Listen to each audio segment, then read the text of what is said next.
TRBL11, o Fundo de Logística da Telos Rio Bravo. Vamos ler o relatório de julho de 2025, publicado agora, no dia 15 de agosto de 2025.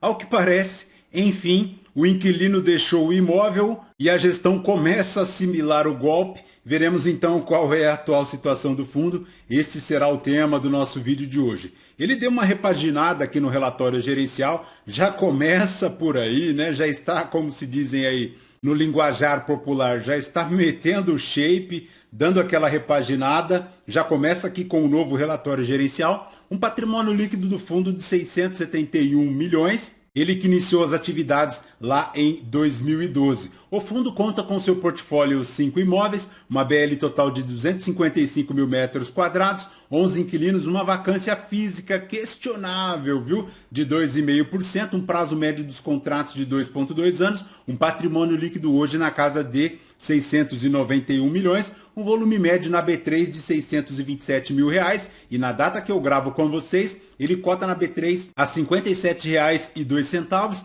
fazendo um P sobre VP de 0,65, uma variação negativa nos últimos 12 meses de 34,12%. Desde o início das notícias em relação ao CLC Contagem, lá em agosto de 2024, ele decresceu bastante aí no mercado secundário e praticamente não mais se recuperou. Inclusive agora, em agosto de 2025, chegou aos R$ 52,50. Então, ponto de atenção aí para a cota no mercado secundário, porque agora ela volta aí na casa dos R$ 57,00, mas ainda assim com 35% de desconto no mercado secundário, ponto de atenção. A última distribuição do fundo veio agora, no dia 14 de agosto de 2025, 60 centavos por cota, subiu um pouquinho, contribuiu para sair lá de 52 para a casa agora de 57, fazendo um yield mensal de 1,11 e anual de 13,65%. Se o cotista tivesse investido R$ 1.000 há 2 anos em TRBL11, teria perdido bastante dinheiro, R$ 717,70, já considerando o reinvestimento dos dividendos. E conforme vemos aqui no gráfico do Investidor 10, a rentabilidade também despencou bem abaixo da linha do IPCA, abaixo da linha do IFI e também bem inferior à linha do CDI, retornando no período negativo de 28,23%, enquanto o CDI retornou 24,7%, o IPCA 9,71% e o IFIX 7,05%, então ponto de extrema atenção por parte do cotista é a rentabilidade aí do TRBL11. Mas, voltando aqui para o relatório, a gestão comenta aqui no volume negociado R$ 2.103 o metro quadrado, tem um valor de mercado de 417 milhões, muito puxado aí pela lambança que a gestão fez em relação ao CLC Contagem, e no desempenho do mês, para julho de 2025,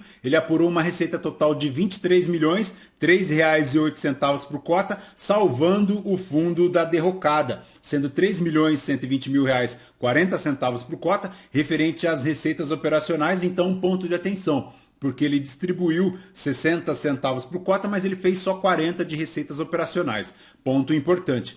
20 milhões também, R$ 2,68 por cota, referente à receita extraordinária da venda lá do ativo de Duque de Caxias, salvo engano. Em relação à distribuição de dividendos, 60 centavos por cota, então ele gera 40 e distribui 60, consumindo 20 centavos dessa reserva. A distribuição ficou 1 centavo abaixo do guidance indicado anteriormente, em função de ajustes necessários para o enquadramento do fundo entre 95% e 100% do resultado. Nesta distribuição, considerando a cota a R$ 54, ele faz um yield anualizado de 13,33%. Em relação à receita extraordinária, foi referente à alienação dos imóveis multimodal e pátio BRF, ambos localizados lá em Duque de Caxias, no Rio de Janeiro. A parcela recebida de R$ 49.954.000 foi corrigida por CDI mais 2%, gerando um ganho em relação ao previsto na data da venda. Em relação ao recebimento deste valor, ele irá compor a parcela de resultados extraordinários do fundo no semestre, e isso gerará um ganho de capital da parcela de R$ 20.700.000, equivalente a R$ 2,68 por cota. Então, é bem provável que este resultado será diluído na distribuição ao longo agora do segundo semestre de 2025. Em relação às atualizações lá do CLC Contagem, a gestão comenta que ocorreu agora no dia 18 de agosto de 2025 a devolução das chaves pelo ex Então, agora o fundo retoma a integralidade do ativo, o ativo se encontra 100% desocupado pelos Correios e agora a gestão tem condições de começar a execução da estratégia para reaver estes valores, né? Então, agora começa todo aquele imbróglio, lembrando também que os Correios é bem provável que tem uma situação bem complicada por ser um agente estatal em relação ao pagamento das suas sucumbências, então importantíssimo ficar atento porque agora é uma nova estrada, é um novo momento. É bem provável que venha aí uma delonga muito grande em relação a eventual processo judicial para a cobrança dos ativos, porque foi, segundo comentado pela gestão, uma rescisão unilateral por parte dos Correios. É bem provável que eles alegarão que também houve descumprimentos por parte da gestora em relação às reformas. É bem provável também que a gestão deixou correr solto a questão das necessidades de reforma estrutural no imóvel e os Correios também foram enchendo as paciências, né? Tanto é que eles já foram lá para o Bresco Contagem, pagando um aluguel bem menor e com uma gestão aparentemente um pouco mais escorreita em relação à administração dos seus imóveis, tanto é que não há nenhuma notícia recente em relação ao Bresco 11. Mas o fato é que o ex já deixou o imóvel e agora veremos quais são os próximos passos para resolver isso nas vias judiciais. A gestão comenta aqui que todos os riscos dos contratos estão sendo honrados com o objetivo de buscar o recebimento total da multa, o que é bem provável que não ocorrerá, tá? E se ocorrer, não será tão breve assim, demorará aí bons longos anos. Enfim, o fato é que o Correios deixou o CLC e agora o imóvel tem a sua disponibilidade ao mercado de locação. Há também aqui uma segunda situação, que é a multa de saída lá da Almaviva. A gestão comenta que agora em julho ingressou com ação judicial contra a Almaviva, visando a cobrança do recebimento da multa rescisória prevista no contrato pela desocupação antecipada do imóvel lá de Guarulhos. A Almaviva dispõe de 15 dias para o pagamento de R$ 416 mil. Ela foi citada para efetuar o pagamento no dia 28/7, então vamos aguardar. O fato é que em março deste ano o fundo já havia recebido R$ 438 mil e ainda pende R$ 416 mil como o valor de multa. Segundo a gestão, ela divulga que o número do processo está em trâmite aí na 10ª Vara Civil do Tribunal de Justiça aqui do Estado de São Paulo e aguarda os desdobramentos e assim que receber novas notícias comunicará o mercado. Então ela aprendeu, né, que tem que ser ágil e comunicar o mercado e não esperar com que terceiros descubram a informação, que nem aconteceu aí com o CLC Contagem, que foi uma situação muito vexatória por parte da gestão. A DRE do fundo agora para julho de 2025 fez um total apurado de receitas imobiliárias de R$ 23.841 mil. Lembrando que ele tem uma receita de 20 milhões aqui das vendas de imóveis e o resultado do fundo fica mesmo aqui na casa de R$ 3.121 mil. Lembrando que ele tem R$ 2.952 mil aqui de despesas, lembrando que estas despesas foram consideravelmente majoradas, porque em julho de 2025 elas eram apenas de R$ 1.244 mil. É bem provável que há aqui uma situação em relação à documentação das vendas desse imóvel, tem aqui também a questão do CLC Contagem, o pagamento das obras estruturais naquele imóvel, enfim, quase 3 milhões de despesas, então ponto de atenção. Ele forma aqui um resultado agora de R$ 21.566 mil, um rendimento distribuído de R$ 4.643 mil, R$ 2,79 de resultado, 60 centavos de rendimento por cota, ele que tem aí agora R$ 2,79 por cota. Então, ponto de atenção. Na decomposição do resultado, a maior contribuição veio aqui das receitas imobiliárias, muito puxado aí pelo recebimento da venda lá do imóvel, formando R$ 2,79 de resultado total. Em relação à distribuição de dividendos, faz ao ano 13,3%, considerando 7,7% em relação à cota patrimonial e 11,2% em relação à cota a mercado, distribuindo agora 60 centavos por cota, a distribuição que decresceu também acompanhando as últimas notícias aí do fundo em relação à rescisão dos Correios lá no CLC Contagem.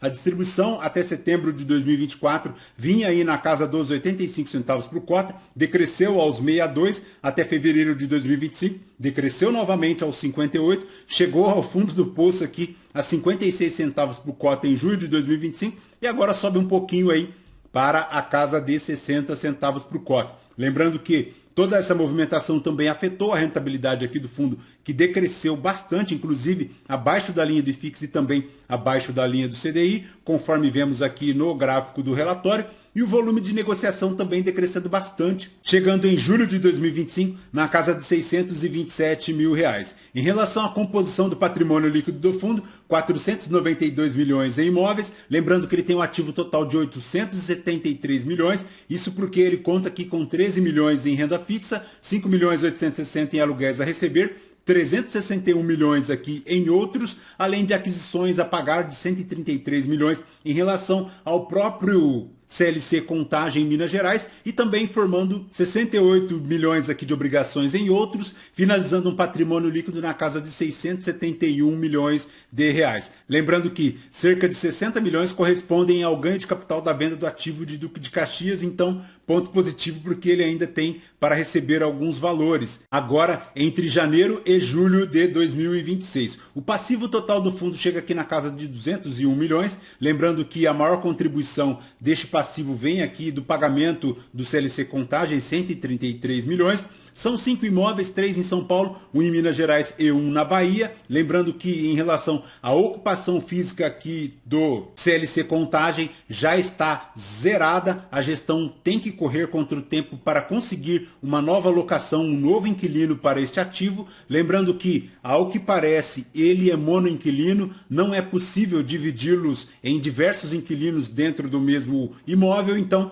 importantíssimo ficar atento. Tudo isso eu estou conjecturando aqui, tá? Já que os Correios ocupavam a integralidade e pelas fotografias vistas aqui, o imóvel ele é um amplo, sem aquelas divisões e módulos. Então é importantíssimo ficar atento, porque ele corresponde a 47% de toda a receita contratada aqui do fundo. A segunda maior vacância é o Galpão de Guarulhos, 67,3% apenas de ocupação. Em relação aos inquilinos, ele tem aqui um prazo médio de 7,2 anos, os contratos zerados em relação ao seu vencimento em 2025. A grande parte deles lá vencendo em 2030, 67%. E em relação aos inquilinos, tem aqui a Sherwin-Williams, tem a Cromos, tem a Braskem, tem a Andrômeda, tem a Futura Tintas, os Correios que deixou o CLC notícia passada, tem a Typeman, tem a Ambev, inclusive também lá em Feira de Santana. 62% dos contratos aqui atípicos, 38% deles típicos, 48% ficando lá em Contagem, 84% deles indexados aqui ao IGPM,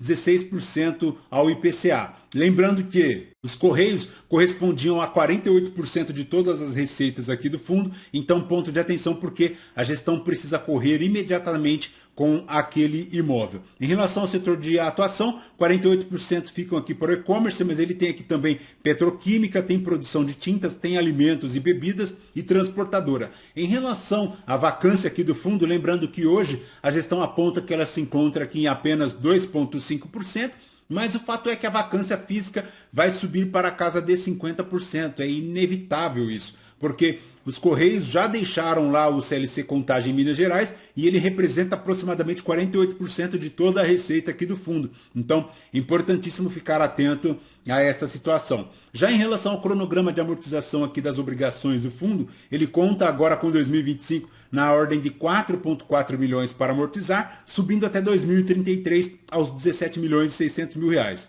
A operação se refere à aquisição lá do CLC Contagem em junho de 2022. Ela tem 150 meses para o pagamento da dívida, deu um total de hoje atualizado de 132 milhões em relação ao saldo devedor, uma relação de alavancagem aqui do fundo na casa de 19,7% em relação ao seu patrimônio, então ponto de atenção. Perfeito, pessoal? De TRBL11 é basicamente isso. Lembrando que este vídeo não é uma recomendação de compra ou de venda de nenhum dos ativos aqui mencionados. Aos novos inscritos, bem-vindos. Você que permanece conosco, muito obrigado por isso também. E você que ainda não é inscrito, considere se inscrever, deixe seu like, seu joinha, porque tudo isso nos fortalece aqui na produção de conteúdos. Fechou? Voltamos então com vocês no próximo vídeo. Fraterno abraço a todos. Até mais.